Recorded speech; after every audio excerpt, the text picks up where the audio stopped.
So we're here at the Bay Street station in Montclair, and I have two pieces here. I was commissioned to do two separate pieces, and the two pieces that I did relate to each other. So there's a freestanding sculpture here, and then as we go into the station, we'll see another screen that I built inside the station.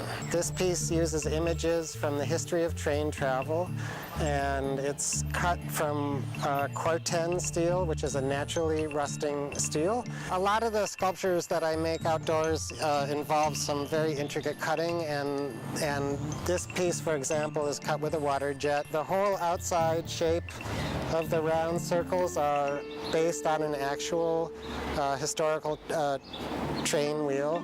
And then, as you can see, there are different patterns cut in the steel. So you can see there are oil cans here, and these are the shapes of glass insulators that were used in train stations.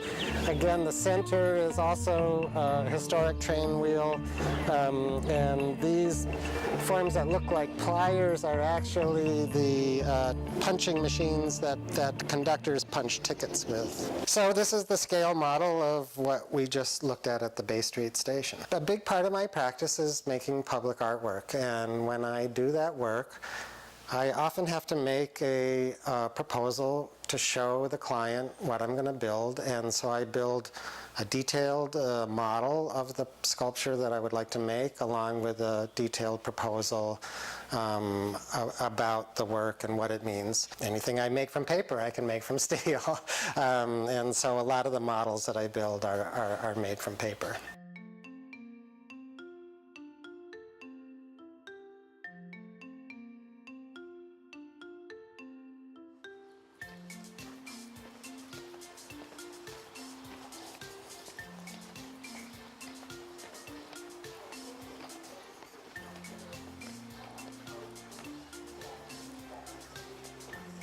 I'm really interested in American folk art, and I look at a lot of quilts and textiles, not only from the US but from around the world. And this piece, it actually is set up just like an American quilt. I use a lot of textile patterns and explore this in a lot of my work.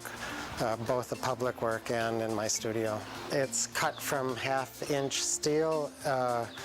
It weighs about 2 tons. And this piece also uses images from the history of train travel. This is the drawing for the big screen that we saw there. And I design pieces for places. Each artwork is designed specifically for the place that it's going. So they're site-specific pieces. This central piece is a historic wheel from a train. You can see the cow catchers and the pickaxes, cross-sections of train tracks. These patterns here represent the different patterns that the ticket puncher uses.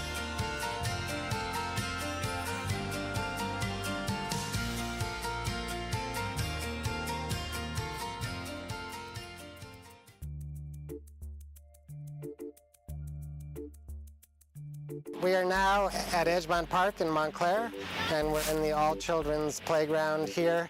And this is a public art project that I did about 6 or 7 years ago. Everybody in the community chipped in to help fund building a playground that was accessible to kids in wheelchairs.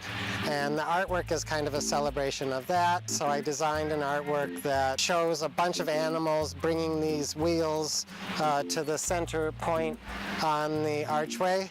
And it kind of represents the community coming together to build a playground for all kids. So now we're going to go back to my studio in East Orange, and I can show you what I'm working on there.